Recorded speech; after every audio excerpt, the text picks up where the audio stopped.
నమస్కారం. GK creations వారి పవిత్ర దేవాలయాల సందర్శనంలో భాగంగా మన భారతదేశంలో అతిపెద్ద గిరిజన జాతరగా కీర్తికెక్కినటువంటి తెలంగాణలోని అతిపెద్ద జాతర అయినటువంటి మేడారం జాతరకు వెళ్దాం.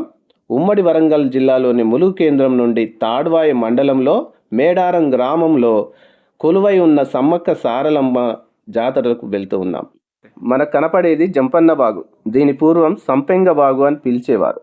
జంపన్న సంపెంగ వాగులో దూకి ఆత్మార్పణం చేసుకోవడం వల్ల అప్పటి నుండి దీన్ని జంపన్న వాగు అని పిలుస్తున్నారు. మనకు కనపడేదే సమ్మక్క సారక్క దేవాలయం. ఈ దేవతల ప్రత్యేక నైవేద్యం బెల్లం.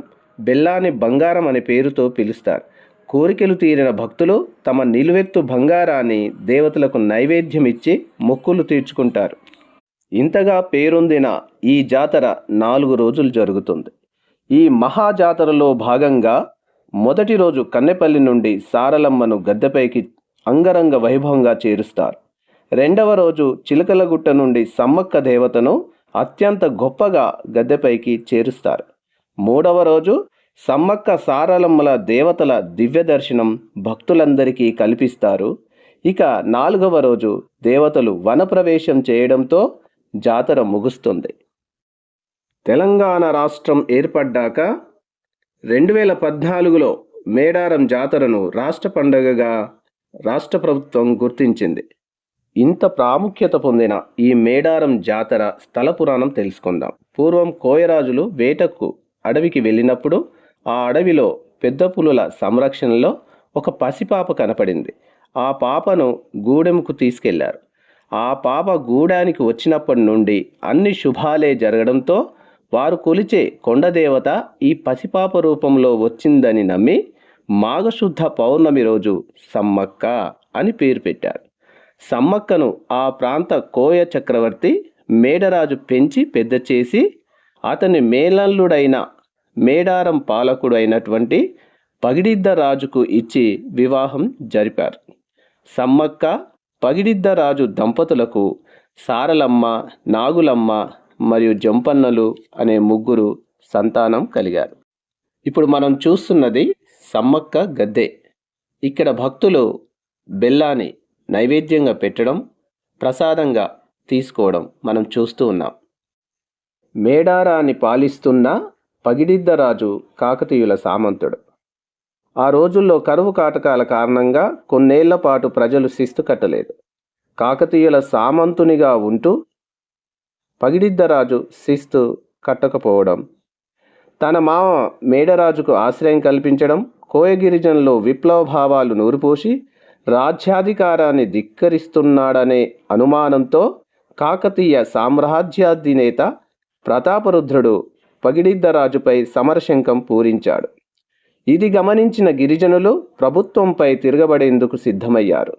మాఘశుద్ధ పౌర్ణమి రోజున మేడారంపైకి కాకతీయ సేనలు దండెత్తాయి. మనం చూస్తున్నది సారలమ్మ గద్దె. సమ్మక్క కూతురు అయినటువంటి సారలమ్మకు భక్తులు పసుపు కుంకుమలతో పూజించి బెల్లాన్ని నైవేద్యంగా పెట్టి ప్రసాదంగా తీసుకొని వారి యొక్క మొక్కులు తీర్చుకుంటారు. పక్కనే సమ్మక్క భర్త అయినటువంటి పగిడిద్దరాజు గద్దెను మరియు సారలమ్మ భర్త అయినటువంటి గోవిందరాజులు వారి గద్దెల్ని కూడా మనం దర్శనం చేసుకుంటాం. మాఘశుద్ధ పౌర్ణమి రోజు మేడారంపైకి కాకతీయ సేనలు దండెత్తి వచ్చిన ఈ క్రమంలో ములుగు జిల్లా లక్నవరం సరస్సు వద్ద గిరిజనులకు కాకతీయ సేనలకు మధ్య యుద్ధం జరిగింది. ఈ క్రమంలో సాంప్రదాయ ఆయుధాలతో పగిడిద్దరాజు, సారలమ్మ, నాగులమ్మ, జంపన్న, గోవిందరాజులు వీరోచితంగా పోరాటం చేశారు. కానీ కాకతీయ సేనల ధాటికి తట్టుకోలేక మేడరాజు, పగిడిద్దరాజు, సారలమ్మ, నాగులమ్మ, గోవిందరాజులు యుద్ధంలో మరణించారు. వారి మరణ వార్త విన్న జంపన్న అవమానాన్ని తట్టుకోలేక అక్కడి సంపెంగ వాగులో దూకి ఆత్మత్యాగం చేసుకున్నాడు. అప్పటి నుంచి సంపెంగ వాగును జంపన్న వాగుగా పిలుస్తున్నారని చరిత్రకారులు చెబుతారు. తన కుటుంబం మరణించిందన్న వార్త విన్న సమ్మక్క యుద్ధరంగానికి వచ్చి కాకతీయ సైనికులపై విరుచుకుపడింది. వీరోచితంగా పోరాటం సాగిస్తోంది. ఆమె వీరత్వం చూసి ప్రతాపరుద్రుడు ఆశ్చర్యపోతాడు. కానీ ఓ కాకతీయ సైనికుడు దొంగచాటుగా సమ్మక్కను భల్లెంతో వెన్నుపోటు పొడుస్తాడు. ఆ గాయంతోనే మేడారం గ్రామానికి ఈశాన్యంలో ఉన్న చిలకలగుట్టకు వెళ్ళి ఆమె అదృశ్యమైపోయిందని చెబుతారు. ఆ తర్వాత చెట్టు కింద ఒక పుట్ట దగ్గర ఓ కుంకుమ భరిణ కనిపించిందట. ఆ తర్వాత తప్పు తెలుసుకున్న ప్రతాపరుద్రుడు సమ్మక్క భక్తుడిగా మారిపోతాడు. కొంతకాలానికి ప్రతాపరుద్రుడు కోయరాజులు కట్టాల్సిన శిస్తును రద్దు చేసి సమ్మక్క భక్తుడై కానుకలు సమర్పించాడు. 2 ఏళ్లకోసారి జాతర నిర్వహించాలని ఆదేశాలు జారీ చేశాడు. ఈ సమ్మక్క సారలమ్మల జాతర అలా మొదలైందనే కథ విస్తృతంగా ప్రచారంలో ఉంది. కుంకుమ భరిణెలనే సమ్మక్కగా భావించి అప్పటి నుంచి 2 ఏళ్లకొకసారి మాఘశుద్ధ పౌర్ణమి రోజున సమ్మక్క సారలమ్మ జాతరను భక్తి శ్రద్ధలతో జరుపుకునే సాంప్రదాయం ఏర్పడింది. ఇదే అమ్మవారు అదృశ్యమైన చిలకలగుట్ట. ఇక్కడి నీరు చాలా ప్రత్యేకత గలది.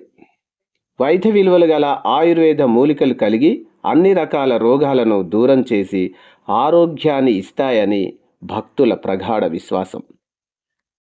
ఈ వీడియో మీకు నచ్చినట్లయితే లైక్ చేయండి, షేర్ చేయండి. మరిన్ని వీడియోల కోసం మా ఛానల్ను సబ్స్క్రైబ్ చేయడం మరవకండి.